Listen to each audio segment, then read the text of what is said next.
How's it going, crypto fam? I'm Coach K. Today we're going to look at what happened last video. How was I so accurate?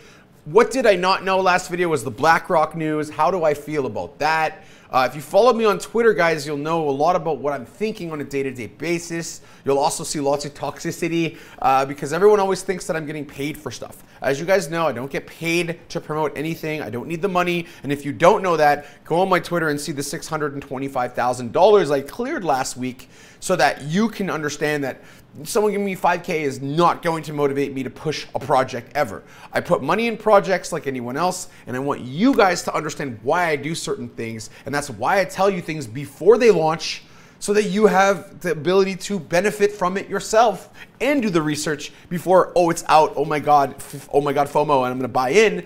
I want you guys to make better decisions. I am here as the mature trader, the mature investor, the guy who has money already, to help you guys get into the mindset and get into the position so that you can also benefit from this next cycle and become one of the next millionaires that I have helped become. We're gonna go into all of that and more. I'm gonna teach you a little bit of alpha about the 3 inside up, 3 inside down. Don't go anywhere, guys. I'll see you in a second. All right, everyone. So we're going to talk about 3 inside up and 3 inside down. Just really quickly, a review so you can remember how to get money in an easiest possible way. Now, you're going to have to be patient for this strategy. It does not always work, but it works an incredible amount of times, and I'm going to show you here exactly what I'm talking about. So first things first, let's look at the chart. Let's blow this up a bit. We're looking for a few things. We're looking for support and resistance, prior levels, other levels, etc. So we look at this as an old level around 16, 16.2, 15.8, somewhere in that range from the past. If you go back, you can go and find that level. Just go chart it on your chart. But what I want to talk about is how do I know when the bottom was the bottom? 3 inside up reversal off of the bottom is a very important trade. It's because it tells me where we're going in the market. Here you can see that our level hit 16.6, closed above 3 inside up. How do you play this? You put your stop loss below the last low and you aim towards higher levels, which you have on your chart. So I was aiming towards 21, 22,000. We went all the way up, hit that level, came down again, didn't close the trade yet, saw that this 200 EMA was holding, went back up and rejected 3 times, and then we made it a 3 inside down. So from 16.6 to $24,000, you were good and in the clear, and you could have left that long open. And then what I do is I flip my long to my short because I see a 3 inside down. The 3 inside down comes all the way down and goes to the bottom of the cloud, which you can't see. I turned it off to make it easier to see what's going on in the chart. And right around here, you'd exit because you see this big, massive candle, right? So you're going to exit right around 22. So you make like a couple, $2,200 per BTC. Generally, if you see these types of candles, it's good to follow up them because they generally, Bitcoin moves pretty quickly. So I thought, okay, maybe that was a wave down. Now we're going on the next wave up. So I actually longed somewhere between this, the top of this candle when it broke above on the 4-hour chart. So it broke above, I'm in a long, I'm like, oh, here's another 3 inside up, but this is not at support, not at support, right? It's kind of at support, I guess you could kind of say that, but not really, and it hasn't been on a downtrend. So I'm like, you know what, I'm more looking for a 3 inside down than a 3 inside up here. And you're not always gonna get the perfect top or bottom, you're gonna look for that. So here you see, okay, we come a little bit higher, and then I see, okay, we top out, we hit the level, and then, you know, it starts to break down. So I look at that, I said, okay, you know what? We have this big down candle, this big engulfing. I'm like, you know what? It's eventually gonna come down to like this level or this level, which is why I drew them. So I'm looking, I'm waiting, I'm like, I haven't entered any trade yet. I'm looking, boom, 3 inside down. I'm like, okay, now there's a reason for me to go into a short because this one was not really one. I wanted to show you that that's not really a 3 inside up because there's no real support. Like, I mean, it's a little support level, but not really, you know what I mean? Not a major one, not at the bottom of a trend, not a reversal of a trend, right? And then we had this, we have a lot of resistance right here. You can see it right here. You can see it right here. So it's kind of like run into resistance 3-4 times, rejects it, and we have a 3 inside down. Now I'm short. Now I'm looking for this level. Now I'm short from all the way down here at $28,460. I think I was in, or something around that range. And then we're down, and we see this level. And we see again a downtrend into a reversal of a 3 inside up. So we exit right around here at about 28.3, and you're now going to go long at 26,367. So you're making a couple grand again per BTC. This is how you're supposed to trade a 3 inside up, 3 inside down. And if I saw a 3 inside down here right off this level again, which we don't have yet, but if I saw one, I would be going short again looking for that 23K level. I don't think we're going to go much lower than this area right here on this chart in the 21, 22 level. But if we do, we're likely going to go under 20K again. And I don't know if the powers that be at this point are going to even let that happen. So what's going up next? So we are seeing a bull flag, right? And a bull flag formation generally looks exactly kind of like this. We get a top, we start like breaking down here like this, and then we have like a nice flat area, you know, like somewhere around here, and it flags. And eventually what usually happens, and this doesn't always happen, so understand that trading is not a guarantee. We can go up and down, at the position point, it might go break up. Maybe to 31, maybe to 35, 36, maybe only just to 31, 32. But we know that it's going to try to get at least to retest this higher up, this high level, and likely will break higher. If this turns into a bull flag, we'll likely see another extension up. But it all comes down to who is buying the crypto. Are they actually influenced by the BlackRock ETF? We see Fidelity come in. We've seen Citadel come in. We see a lot of big companies coming in, and we just saw MicroStrategy yet again buy more Bitcoin. So I'm looking at all these factors and going, do those factors actually matter, or do we look at the chart? Let me tell you something. I knew to be out of this market, and this has saved so many people I know. From Luna, from Terra, from Anchor, from FTX, everything. Because when we came to this level right here, I told all the members in my group, this bull market, if this rejects, is over. And we're likely going to see it come lower. And then when we had the confirmation level right around here at 45, when we broke below this 44, 45 level, and we started coming down, I was on a live feed with my group. I told them, guys, the market's over, like get out of the market. This is not financial advice. I'm getting out of the market myself. So some people listened to me. Some people said, no, we're going back to 60K. I said, good luck to you. Have a nice bear market. You're going to get wrecked. What happens soon after? 1, 2, 3, and then we finally bottom out. Right? We had the good zone hit, not the bad nor the ugly. I don't think they will, but we always have to plan ahead just in case. So what's next? Well, it's simple as this. We had a nice move up, we had a move down. We had a nice move up, we've had a move down. We've had a nice, not really a big move up. I think we could see this bull flag turn into a move, you know, between 32, 33, all the way up, potentially up in the 35s, where we saw a lot of SR level kind of movement here, which we could see it clean up all these wicks. Cleaning up the wicks means going back to those levels, taking them out before they start pushing the price back down. And where would I be aiming if we come up to here? Well, it's somewhere around here. Now remember, this October level is when I think personally around this date, some give or take a few days, that we will come back down, maybe over to here, and slowly start to pick up into the bull market as I've shown you guys before. Now, that is your scenario. Now the other scenario is this. The bull flag fails and we start to drop down to levels like 27. That's a very real scenario as well. And if we come back to that level and it's summertime and it's the first COVID year where you haven't had to have a shot to go places, you haven't had any places like shutting you down without a COVID certificate, you have families who can travel now because no one's getting sick anymore. Now you're seeing some different aspects, different things that you didn't see before. Right? And so you have to understand to think about this from not just a fundamental, from a logical perspective. Logic is very, very important in crypto. Understand what makes logical sense. If many people are leaving for vacation, including the guys from BlackRock, I'm sure, you're going to see that slow movement in the market likely come in. But I think we'll have one move up before then. Okay? Looking at Ethereum, we see this inverse head and shoulders that's set up nicely. Now, Ethereum, I don't really trade the 3 inside up, 3 inside down. And if you actually go through Ethereum, you'll see that this is not a great option for someone trading in Ethereum. You see 3 inside up, 3 inside downs fail constantly. Now, if it's at the very bottom of a trend, you might actually get a good opportunity, like this one right here. This is a 3 inside up. That played out perfectly and went way higher. So this does happen, but this 3 inside up was very much off the bottom, similar levels of Bitcoin, right? So you have to look at them from where, what is the perspective, right? Is this a 3 inside down? Someone asked me recently. Yes, 3 inside down. The inside candle first, the down candle second, and then it followed it all the way down to this level here, which was a really strong level at like 1300, which was kind of an SR level.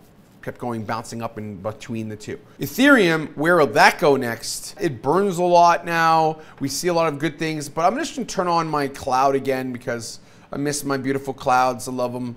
I like my EMAs. It looks busier, of course, right now, but what I can tell you here is this. The retrace back to the Kijin here, which is our equilibrium level, happened. Now, ETH is in much less of a bullish territory than Bitcoin is, because there's scrutiny from the SEC, there's all this kind of garbage happening. You also see that, you know, in terms of 200 EMA, 100 EMA, 21 EMA, we kind of got like some mixed signals here. We're inside the cloud. We don't like trading inside the cloud. It's a big no-no. We do not trade in turbulence. So think of the cloud as turbulence. We're going to jump around a lot. That's not the right time. If we broke up here and we retested, then we'd have a breakout trade, and it's very possible that could happen. But our cloud is getting thinner in the future, which means we could get bearish. So we have to look at all of this, and Bitcoin and Ethereum are the two things that you really need to keep your eyes on. The BLX is another one. See how bullish the BLX looks right now? That's great. We look at our CME futures, right? And you couldn't even see it this week, but actually that gap filled. So we go to the hourly, right? So we have from yesterday this nice retrace level, and look where we're actually at price-wise. Almost the exact same price as the close yesterday on the CME. It's way up here. It's likely going to gap back down, and that's going to fill the gap. But we have this bearishness coming on the CME, right? You have your Tenkin on below your Kijin, that's bearish. You're in the cloud, it's neutral. Your future self is bearish. The candles are kind of like neutral, bearish. So it's not really a good time to trade this. Do you sometimes feel like your lips are chapped?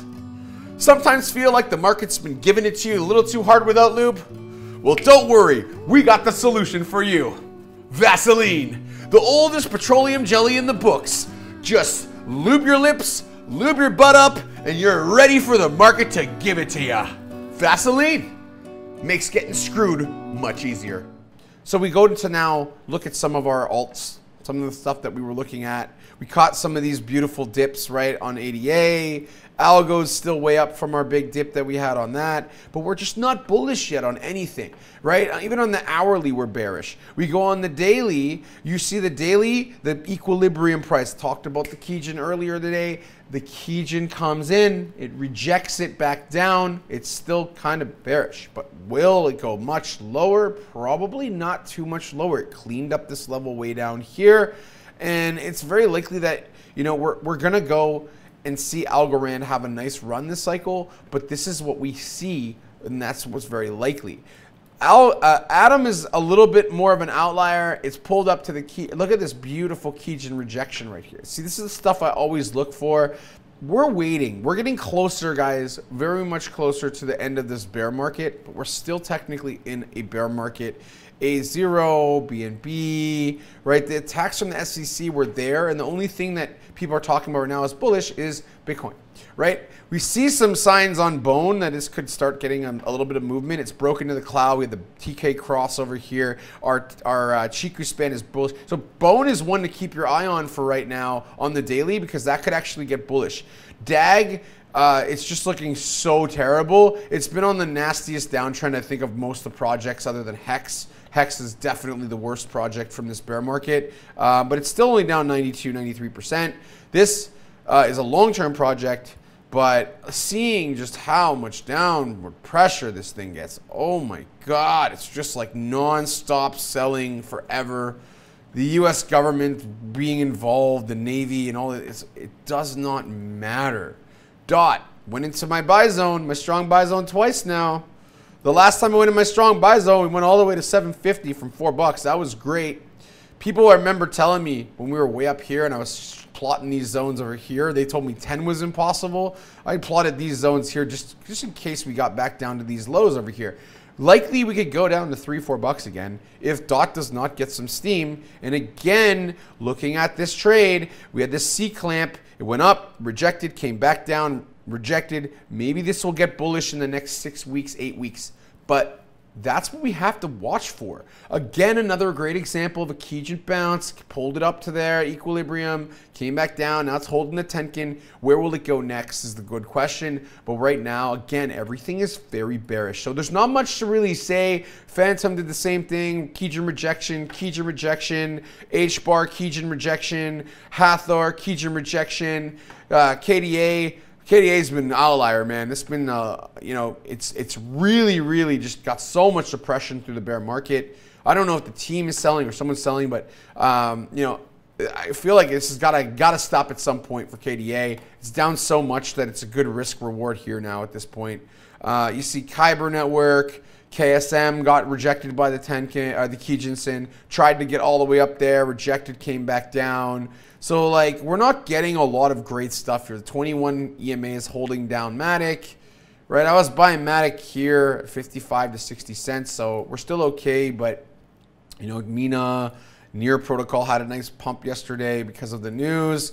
Then it came back down. It's to be expected. We're going to get potential lower lows here on a lot of the alts this bear market. We're going to get them. They're going to come. So we have to just keep our eyes on these levels because, like I'm showing you, Kijun bounce after Kijun bounce after Kijun bounce after Kijun bounce. There's another one, right? We keep getting them. These are bearish. Waves had like this crazy weird pump out of nowhere. Then there was FUD, came back down. You know, I bought waves in the zone. It's a little bit above, but I'm not planning to sell a lot of these things. And then XRP is doing XRP things, which is basically nothing as usual.